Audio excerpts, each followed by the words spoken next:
ಸ್ನೇಹಿತರು ನಮಸ್ಕಾರ. ನಾನು ನಿಮ್ಮ ರಾಕೇಶ್ ಶಾರುಂಡಿ. ದರ್ಶನ್ ಕೇಸ್ಗೆ ಸಂಬಂಧಪಟ್ಟ ಹಾಗೆ ನಿಮ್ಗೆಲ್ರಿಗೂ ಕೂಡ ಗೊತ್ತಿದೆ, ವಿಚಾರಣೆ ನಡೀತಾ ಇದೆ, ಹಿಯರಿಂಗ್ ನಡೀತಾ ಇದೆ, ಕ್ರಾಸ್ ಎಕ್ಸಾಮಿನೇಷನ್ ನಡೀತಾ ಇರುತ್ತೆ. ಸಿ.ವಿ. ನಾಗೇಶ್ ಪ್ರಚಂಡ ವಾದಿಗಳು, ಅವ್ರ ಜೊತೆಗೆ ಇನ್ನು ಸರ್ಕಾರದ ಪಿ ಪ್ರಸನ್ನ ಕುಮಾರ್ ಅವರು ಕೂಡ ಇದ್ದಾರೆ. ಎಲ್ಲ ಒಂದ್ ಕಡೆ ರತ್ನಪ್ರಭಾ ಅವರು, ರೇಣುಕಾ ಸ್ವಾಮಿ ಅವರ ತಾಯಿ ರತ್ನಪ್ರಭಾ ಅವರು ಕೊಡ್ತಾ ಇರ್ತಕ್ಕಂಥ ಹೇಳಿಕೆಗಳು ದರ್ಶನ್ ಅವರ ಪರವಾಗಿದ್ದಾವೆ, ದರ್ಶನ್ ಅವರಿಗೆ ಹೆಲ್ಪ್ ಮಾಡ್ತಾ ಇದ್ದಾವೆ, ದರ್ಶನ್ ಅವರು ಸೇವ್ ಆಗ್ಲಿಕ್ಕೆ ಸಹಕರಿಸ್ತಾ ಇದ್ದಾವೆ ಅನ್ನೋ ಒಂದಿಷ್ಟು ಮಾತುಗಳು ಕೇಳಿ ಬರ್ತಾ ಇದೆ. ಯಾಕೆ ಅಂದ್ರೆ ಸರ್ಕಾರಿ ಪರ ವಕೀಲರು ಪ್ರಸನ್ನ ಕುಮಾರ್, ನಿಮಗೆಲ್ಲ ಗೊತ್ತಿರೋ ಹಾಗೆ ದರ್ಶನ್ ಕೇಸ್ನಲ್ಲಿ ಸರ್ಕಾರದ ಪರ ವಕೀಲರಾಗಿರ್ತಕ್ಕಂಥ ಪ್ರಸನ್ನ ಕುಮಾರ್ ಅವರು ಕೋರ್ಟ್ಗೆ ಅಂದ್ರೆ ಜಡ್ಜ್ಗೆ ಮನವಿ ಮಾಡ್ಕೊಳ್ತಾ ಇದ್ದಾರೆ. ನೀವು ಏನು ಇವರು ರತ್ನಪ್ರಭಾ ಅವರು ಕೊಡ್ತಾ ಇದಾರಲ್ವಾ, ಪ್ರತಿಕೂಲ ಸಾಕ್ಷಿಗಳನ್ನ ಕನ್ಸಿಡರ್ ಮಾಡಬೇಡಿ ಅಂತ ಹೇಳಿ. ಯಾಕೆ ಅಂತ ಹೇಳಿದ್ರೆ ಅವ್ರು ಕೊಡ್ತಾ ಇರ್ತಕ್ಕಂಥ ಹೇಳಿಕೆಗಳು, ಪ್ರತಿಕೂಲ ಸಾಕ್ಷಿಗಳು ಒಂದು ರೀತಿಯಾಗಿ ಈ ಒಂದು ಚಾರ್ಜ್ ಶೀಟ್ ನಲ್ಲಿ ಏನೆಲ್ಲ ಅಂಶಗಳನ್ನು ಇಟ್ಕೊಂಡು ಪ್ರಸನ್ನ ಕುಮಾರ್ ಅವರು ವಾದ ಮಾಡ್ಲಿಕ್ಕೆ ಬರ್ತಾರೋ ಅವರಿಗೆ ಮತ್ತದು ರಿವರ್ಸ್ ಆಗ್ತಾ ಇದೆ.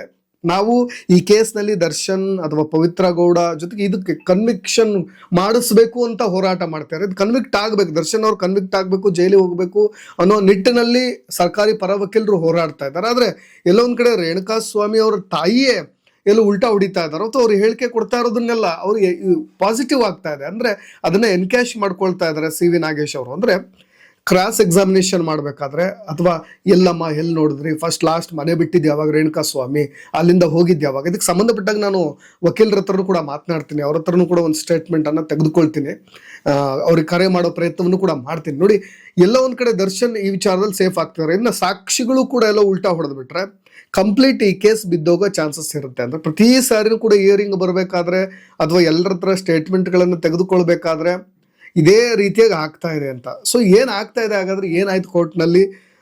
ಸಿ.ವಿ. ನಾಗೇಶ್ ಅವರು ಅಪ್ಪರ್ ಹ್ಯಾಂಡ್ ಆಗ್ತಾ ಇದಾರ, ಪ್ರಸನ್ನ ಕುಮಾರ್ ಅವರು ಈ ಕೇಸ್ನಲ್ಲಿ ಅವರಿಗೆ ಒಂದು ಸ್ವಲ್ಪ ಎಡವಟ್ ಆಗ್ತಾ ಇದೆ ಅವರ ಪೇರೆಂಟ್ಸ್ಗಳಿಂದ ಅಂತ.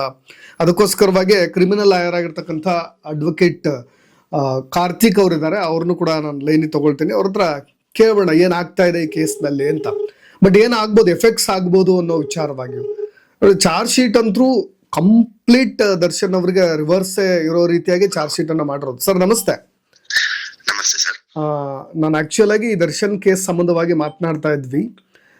ಸರ್, ಕೋರ್ಟ್ ನಲ್ಲಿ ಆಗ್ತಾ ಇರ್ತಕ್ಕಂಥ ವಿಚಾರಣೆ ಅಂದ್ರೆ ಅವ್ರನ್ನ ಕ್ರಾಸ್ ಎಕ್ಸಾಮಿನೇಷನ್ ಮಾಡ್ಬೇಕಾದ್ರೆ, ಕ್ರಾಸ್ ಎಕ್ಸಾಮಿನ್ ಮಾಡ್ಬೇಕಾದ್ರೆ ಸರ್ ನಿಮಗೆ ಕಂಪ್ಲೀಟ್ ಗೊತ್ತಿರುತ್ತೆ ಹೇಗೆ ಟ್ರಯಲ್ಸ್ ಗಳು ನಡೆಯುತ್ತೆ, ಪ್ರತಿ ಹಂತದ ಟ್ರಯಲ್ಸ್ ಗಳು ನಡೆಯುತ್ತೆ ಅಂತ. ರೇಣುಕಾ ಸ್ವಾಮಿ ಅವರ ತಾಯಿ ರತ್ನಪ್ರಭಾ ಅವ್ರನ್ನ ನಾವು ವಿಚಾರಣೆ ಮಾಡ್ಬೇಕಾದ್ರೆ ಎಲ್ಲ ಒಂದ್ ಕಡೆ ಅವ್ರು ಕೊಡ್ತಾ ಇರ್ತಕ್ಕಂಥ ಸ್ಟೇಟ್ಮೆಂಟ್ SPPಗೆ ಅದು ಲಾಭ ಆಗ್ತಾ ಇಲ್ಲ, ನಷ್ಟವೇ ಆಗ್ತಾ ಇದೆ ಅನ್ನೋ ಚರ್ಚೆ. ಸರ್ ಏನಾಗ್ತಾ ಇದೆ, ಏನಾಯ್ತು, ಏನ್ ಸರ್ ಇದು? ಈ ಪ್ರತಿಕೂಲ ಸಾಕ್ಷಿಗಳು ಅಂದಾಗ ಅದನ್ನ ಯಾಕೆ ಅದನ್ನ ಪುರಸ್ಕಾರ ಮಾಡ್ತಾರ ಜಡ್ಜ್, ಇದನ್ನ ಕನ್ಸಿಡರ್ ಮಾಡಬೇಡಿ ಅಂತ? ಅಂದ್ರೆ ಸರ್, ಈ ಕೇಸಲ್ಲಿ ನೋಡಿ 237 ವಿಟ್ನೆಸ್ ಇದ್ದಾರೆ. ಆ 237 ವಿಟ್ನೆಸ್ ಅಲ್ಲಿ ಇವರು ಒಂದೊಂದು ವಿಟ್ನೆಸ್ ಆಗಿರ್ತಾರೆ. ಅವ್ರ ತಂದೆ ಮತ್ತು ಅವ್ರ ತಾಯಿ, ಡಿಸೀಸ್ಡ್ ಅವರ ತಂದೆ ತಾಯಿ ಯಾರು ಸತ್ತಿದ್ದಾರೆ ಅವ್ರ ತಂದೆ ತಾಯಿ ಒನ್ ಆಫ್ ದಿ ವಿಟ್ನೆಸಸ್ ಆಗಿರ್ತಾರೆ. ಇದೇನು ಅಂತ ಏನು ಇಂಪಾರ್ಟೆಂಟ್ ವಿಟ್ನೆಸ್ ಆಗಿ ಕನ್ಸಿಡರ್ ಮಾಡಲ್ಲ, ಯಾಕಂದ್ರೆ ಚಾರ್ಜ್ ಶೀಟ್ ಅಲ್ಲಿ ಇದು ಒನ್ ಆಫ್ ದಿ ವಿಟ್ನೆಸ್. ಅವರು ಸ್ಟೇಟ್ಮೆಂಟ್ ಗಳನ್ನ ಪೊಲೀಸ್ನವ್ರ ಮುಂದೆ ಕೊಟ್ಟಿರ್ತಾರೆ. ಏನಂತ, ಇಂಥ ದಿನ ಇಂಥ ಟೈಮ್ ಅಲ್ಲಿ ಇಂಥ ಡೇಟ್ ಅಲ್ಲಿ ನನ್ನ ಮಗ ಮನೆ ಬಿಟ್ಟು ಆಚೆ ಹೋದವ್ರು ವಾಪಸ್ ಬಂದಿಲ್ಲ.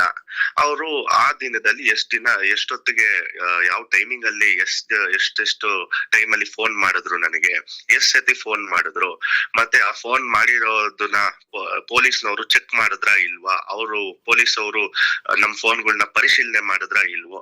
ಸೊ ಇವೆಲ್ಲ ಒಂದು ಸ್ಮಾಲ್ ಡೀಟೇಲ್ಸ್ ಗಳನ್ನ ಕ್ರಾಸ್ ಎಕ್ಸಾಮಿನೇಷನ್ ಅಲ್ಲಿ ಕೇಳಿರ್ತಾರೆ. ಸೊ ಇದಕ್ಕೆಲ್ಲ ಅವರು ಪ್ರಾಸಿಕ್ಯೂಷನ್ ವಿರುದ್ಧವಾಗಿ ಹೇಳಿಕೆಯನ್ನ ಕೊಟ್ಟಿರ್ತಾರೆ. ಅಂದ್ರೆ ಡಿಫೆನ್ಸ್ ಗೆ ಅನುಕೂಲ ಆಗೋ ತರ ಹೇಳಿಕೆಯನ್ನ ಕೊಟ್ಟಿರ್ತಾರೆ.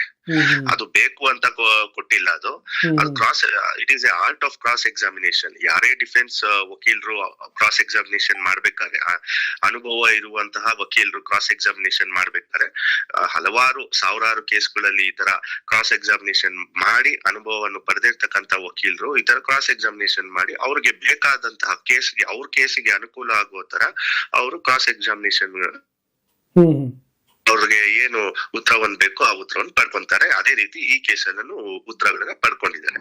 ಸೊ ಈಗ ಪ್ರಾಸಿಕ್ಯೂಷನ್ಗೆ ವಿರುದ್ಧವಾಗಿ ಮತ್ತೆ ಡಿಫೆನ್ಸ್ಗೆ ಪರವಾಗಿ ಇವರು ತಗೊಂಡಿರೋದ್ರಿಂದ ಉತ್ತರಗಳನ್ನ, ಪ್ರಾಸಿಕ್ಯೂಷನ್ ಅವ್ರಿಗೆ ಒಂದು ಆಪ್ಷನ್ ಇರುತ್ತೆ ಏನಂತ, ಇದು ನಮ್ಮ ಪರವಾಗಿಲ್ಲ ಏನ್ ಹೇಳಿಕೆ ಕೊಡ್ತಾರೆ, ಯಾಕಂದ್ರೆ ಅವರು ಪ್ರಾಸಿಕ್ಯೂಷನ್ ವಿಟ್ನೆಸ್ ಅವರು, ಆಯ್ತಾ.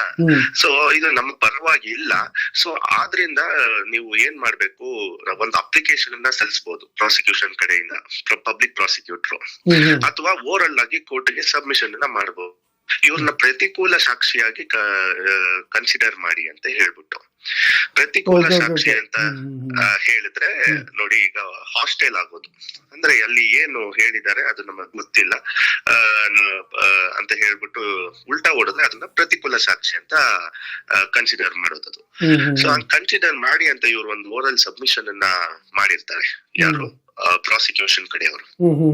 ಸೊ ಅದರ ಒಂದು ಆರ್ಡರ್ ಏನಿರುತ್ತೆ ತಕ್ಷಣ ಮಾಡಿರಲ್ಲ ಕೋರ್ಟ್, ಕನ್ಸಿಡರ್ ಮಾಡ್ಬೇಕಾ ಬೇಡವಾ ಅಂತ ಹೇಳೋದು ಒಂದು ವಾರನೋ 2 ದಿನನೋ ಟೈಮ್ ತಗೊಂಡು, ಅದು ಮೊನ್ನೆ ಈಗ ಆರ್ಡರ್ ನ ಹೊರ ಹಾಕಿದೆ, ಅಲ್ಲಿ ಅದನ್ನ ತಿರಸ್ಕಾರ ಮಾಡಿದೆ, ಅಂದ್ರೆ ರಿಜೆಕ್ಟ್ ಮಾಡಿದೆ. ಇಲ್ಲ, ಇದನ್ನ ಪ್ರತಿಕೂಲ ಸಾಕ್ಷಿಯಾಗಿ ಮಾಡೋದಕ್ಕೆ ಅವಕಾಶ ಇಲ್ಲ ಅಂತ ಹೇಳ್ಬಿಟ್ಟು ತಿರಸ್ಕಾರ ಮಾಡಿದೆ. ಸೊ ಅಷ್ಟೇ. ಯಾಕೆ ಸರ್, ಯಾಕೆ ಆತರ ಮಾಡ್ಲಿಕ್ಕೆ ಆಗೋದಿಲ್ಲ ಅಂತ ತಿರಸ್ಕಾರ ಮಾಡ್ರಿ? ಅದು ಜಡ್ಜ್ ನ ಡಿಸ್ಕ್ರಿಯೇಷನರಿ ಪವರ್ ಇರುತ್ತೆ, ಮಾಡ್ಲೂಬಹುದು ಮಾಡ್ದೇನೂ ಇರ್ಬೋದು.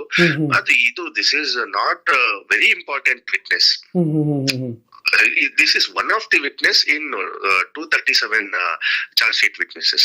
So ಆದ್ರಿಂದ ಇದು ಅಲ್ಲಿ ಫಸ್ಟ್ ಚೀಫ್ ಎಕ್ಸಾಮಿನೇಷನ್ ಆಗಿದೆ, ಮುಖ್ಯ ವಿಚಾರಣೆ ಆಗಿದೆ, ಅದ ನಂತರ ಕ್ರಾಸ್ ಎಕ್ಸಾಮಿನೇಷನ್ ಆಗಿದೆ.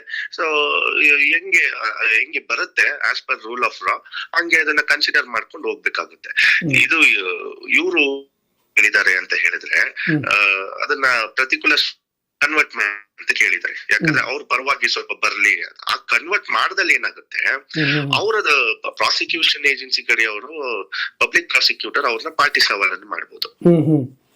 ಏನಂತ, ಈಗ ಅವರು ಏನೇನ್ ಹೇಳಿಕೆಯನ್ನು ಹೇಳಿದ್ದಾರೆ ಅದಕ್ಕೆ ಅನುಗುಣವಾಗಿ ಪ್ರಶ್ನೆಗಳನ್ನ ಕೇಳಿ, ಅವ್ರ ಪ್ರಾಸಿಕ್ಯೂಷನ್ ಏನು ಪ್ರಶ್ನೆಗಳು ಬೇಕಾಗಿರುತ್ತೆ, ಸೊ ಅದಕ್ಕೆ ಅನುಕೂಲವಾಗಿ ಪ್ರಶ್ನೆಗಳನ್ನ ಕೇಳ್ತಾರೆ, ಅದಕ್ಕೆ ಅನುಕೂಲವಾಗಿ ಆನ್ಸರ್ ನ ಮಾಡ್ಕೊಳ್ತಾರೆ. ಅವ್ರ ಪ್ರಶ್ನೆಗಳನ್ನ ಕೇಳಿ ಆನ್ಸರ್ ಮಾಡ್ಕೊಳ್ಳೋಣ ಅಂತ ಅವರ ಒಂದು ಐಡಿಯಾ. ಬಟ್ ಇದನ್ನ ಕೋರ್ಟ್ ರಿಜೆಕ್ಟ್ ಮಾಡಿದೆ. ಸೊ ನೆಕ್ಸ್ಟ್ ಈಗ ರಿಜೆಕ್ಟ್ ಮಾಡಿದ್ರೆ ಏನಾಗುತ್ತೆ, ನೆಕ್ಸ್ಟ್ ಯಾರು ಈಗ ಪಾರ್ಟಿ ಸವಾಲ್ ಕಂಪ್ಲೀಟ್ ಆಗಿದ್ರೆ, ಯಾಕಂದ್ರೆ ಇದರಲ್ಲಿ 17 ಜನ ಆರೋಪಿಗಳ ಪರ ವಕೀಲರು ಪಾರ್ಟಿ ಸವಾಲನ್ನ ಮಾಡ್ಬೇಕಾಗತ್ತೆ. ಇದು ಆರೋಪಿ ನಂಬರ್ 1, ಆರೋಪಿ ನಂಬರ್ 2, ಈ ತರ ಒಬ್ರಾದ್ಮೇಲೆ 17 ಜನ ವಕೀಲರು ಮಾಡ್ಬೇಕಾಗತ್ತೆ.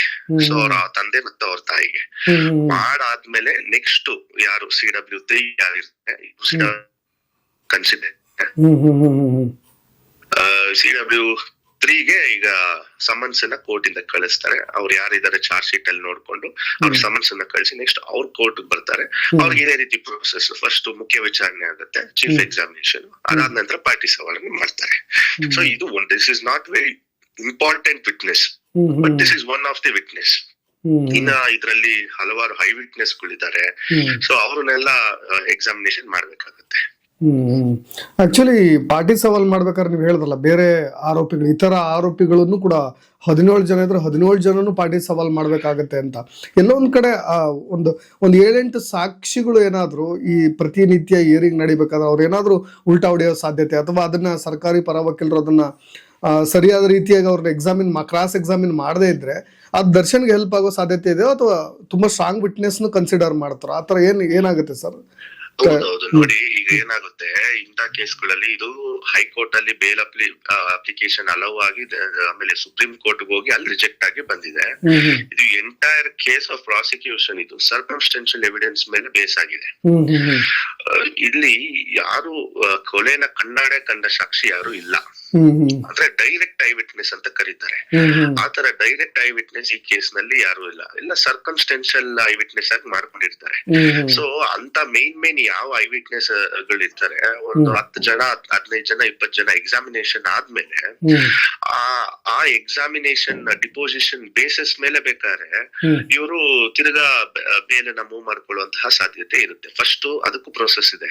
ಡೈರೆಕ್ಟ್ ನೀವು ಸುಪ್ರೀಂ ಕೋರ್ಟ್ ಅಲ್ಲಿ ರಿಜೆಕ್ಟ್ ಆಗಿದೆ, ಡೈರೆಕ್ಟ್ ಸುಪ್ರೀಂ ಕೋರ್ಟ್ ಹೋಗೋ ತರ ಇಲ್ಲ. ಫಸ್ಟ್ ಇಲ್ಲೇ city civil and sessions court ಎಲ್ಲಿ ಟ್ರಯಲ್ ನಡೀತಾ ಇದೆ ಅಲ್ಲಿ ಒಂದು ಬೇಲ್ ನ ಮೂವ್ ಮಾಡ್ಬೇಕಾಗತ್ತೆ. ಅಲ್ಲಿ ರಿಜೆಕ್ಟ್ ಆದ್ರೆ ಹೈಕೋರ್ಟ್ ರಿಜೆಕ್ಟ್ ಆದ್ರೆ ತಿರ್ಗಾ ಸುಪ್ರೀಂ ಕೋರ್ಟ್. ಏನ್ ಯಾವ ಬೇಸಿಸ್ ಮೇಲೆ? ಈಗ ಡಿಪೋಸಿಷನ್ ಇರುತ್ತೆ, ಇವರು ಪಾರ್ಟಿ ಸವಾಲ್ ಮಾಡಿರೋದು ಇರುತ್ತೆ, ಮತ್ತೆ ಚೀಫ್ ಎಕ್ಸಾಮಿನೇಷನ್ ಮಾಡಿರೋದು ಇರುತ್ತೆ, ಮತ್ತೆ ಅವ್ರ ಸ್ಟೇಟ್ಮೆಂಟ್ ಕೊಟ್ಟಿರೋದು ಇರುತ್ತೆ. ಈ ಮೂರು ಇರುತ್ತೆ.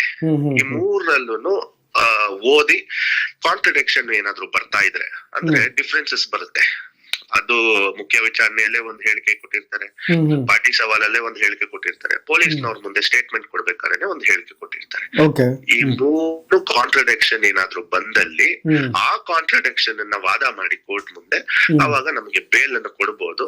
ಈ ಏನು ವಿಟ್ನೆಸ್ ಇದಾರೆ ಇವರು ಈ ತರ ಹೇಳಿದ್ದಾರೆ, ಪೊಲೀಸ್ನವ್ರ ಮುಂದೆ ಒಂಥರ ಹೇಳಿದ್ದಾರೆ, ಕೋರ್ಟ್ ಅಲ್ಲಿ ಒಂಥರ ಹೇಳಿದ್ದಾರೆ.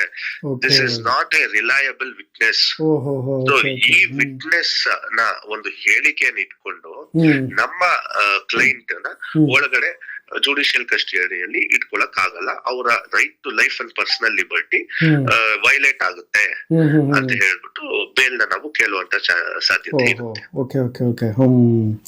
ಸರಿ. ಇನ್ನು ಇತರ ಸಾಕ್ಷಿಗಳು ಏನು ಆರೋಪಿಗಳಿದಾರೆ ಅವ್ರು ಹೇಳ್ಬೇಕಾದ್ರೂ ಕೂಡ ಏನಾದ್ರು ಆ ತರದ ಹೇಳಿಕೆಗಳನ್ನ ಕೊಟ್ರೆ ಅದು ದರ್ಶನ್ ಅವರ ವಿರುದ್ಧವಾಗೇ ಇದ್ರೆ, ಅಂದ್ರೆ ಈ ಕೇಸ್ ನಲ್ಲಿ ಚಾರ್ಜ್ ಶೀಟ್ ಏನ್ ಫ್ರೇಮ್ ಆಗಿದೆಯೋ ಆ ರೀತಿಯಾಗಿ ಇಲ್ಲದೆ ಬೇರೆ ರೀತಿಯಾಗಿದ್ರು ಕೂಡ ಅದ್ ಲಾಭವನ್ನು ತೆಗೆದುಕೊಳ್ಬಹುದು ಅಂತ ದರ್ಶನ್ ಪರ ವಕೀಲರು. Okay sir, thank you sir, thank you. ಸ್ನೇಹಿತರು ನೋಡಿದ್ರಲ್ವಾ, ಕ್ರಿಮಿನಲ್ ಲಾಯರ್ ಆಗಿರ್ತಕ್ಕಂತಹ ಕಾರ್ತಿಕ್ ಅವರು ಹೇಳ್ತಾ ಇದ್ರು, ಬಹಳಷ್ಟು ಡೀಟೇಲಿಂಗ್ ಮಾತಾಡಿದ್ರು ಅಂತ ಅಂದ್ಕೊಳ್ತೇನೆ. ನಿಮ್ಗೆ ಸ್ಪಷ್ಟವಾಗಿ ಅರ್ಥ ಆಗಿರುತ್ತೆ ಏನೆಲ್ಲ ಆಗ್ತಾ ಇದೆ ಈ ಕೇಸ್ ನಲ್ಲಿ, ಚಾರ್ಜ್ ಶೀಟ್ ಏನಿದೆ. ಆದ್ರೆ ಯಾವಾಗ ಇದು ಟ್ರಯಲ್ಗಳು ಸ್ಟಾರ್ಟ್ ಆಗುತ್ತೋ ತಲೆಬುಡ ಎಲ್ಲವೂ ಕೂಡ ಉಲ್ಟಾ ಆಗೋ ಸಾಧ್ಯತೆಗಳಿರುತ್ತೆ. ಪ್ರತಿಯೊಂದು ಕ್ಷಣದ ಈ ಪಾರ್ಟಿ ಸವಾಲು ಇರ್ಬೋದು ಅಥವಾ ಅವ್ರನ್ನ ವಿಚಾರಣೆ ಮಾಡ್ತಕ್ಕಂಥ ಸಂದರ್ಭಗಳಿರ್ಬೋದು, ಅವ್ರು ಕೊಡೋ ಹೇಳಿಕೆಗಳನ್ನ ದರ್ಶನ್ ಪರ ವಕೀಲರು ಅದನ್ನ ಹೇಗೆ ತಗೊಳ್ಬೋದು ಅಂತ, ಅದವರು ನ್ಯಾಕ್ ಅಂದ ಟ್ಯಾಕಲ್ ಮಾಡೋದು ಅಂತಾರಲ್ಲ ಆ ರೀತಿಯಾಗಿ ಅದು ಪ್ರತಿಯೊಬ್ಬ ಲಾಯರ್ಗಳು ಕೂಡ ಮಾಡ್ತಾರೆ. ಬಟ್ ಇಲ್ಲೂ ಕೂಡ ದೊಡ್ಡ ಲಾಯರ್ ನಿಮ್ಗೆಲ್ಲ ಗೊತ್ತಿರೋ ಹಾಗೆ ಸಿ ವಿ ನಾಗೇಶ್ ಅವರು ಹೇಗೆ ವಾದವನ್ನ ಮಾಡಿ, ಜೊತೆಗೆ ಈಗ ಸದ್ಯದ ಮಟ್ಟಿಗೆ ಅದನ್ನು ಪ್ರತಿಕೂಲ ಸಾಕ್ಷ್ಯ ಕನ್ಸಿಡರ್ ಮಾಡಿ ಅನ್ನೋ ವಿಚಾರದಲ್ಲಿ ಹೇಗೆ ಗೆದ್ದಿದ್ದಾರೆ ಅನ್ನೋದು, ಇದು ಮುಂದಿನ ಹಾದಿಯಲ್ಲಿ ಏನಾಗುತ್ತೆ, ಏನಾಗಬಹುದು ಅನ್ನೋ ಕುತೂಹಲಗಳೊಂದಿಗೆ ಮತ್ತೆ ನೋಡೋಣ. ನಾನು ಮತ್ತೆ ಇನ್ನೊಂದು ಬಾರಿ ಇದೇ ಅಪ್ಡೇಟ್ಸ್ಗಳನ್ನ ಮತ್ತೆ ಕಾರ್ತಿಕ್ ಸರ್ ಅವರಿಂದನೂ ಕೂಡ ಪಡೆದುಕೊಳ್ಳೋ ಪ್ರಯತ್ನವನ್ನ ಮಾಡ್ತೀನಿ. ಧನ್ಯವಾದ.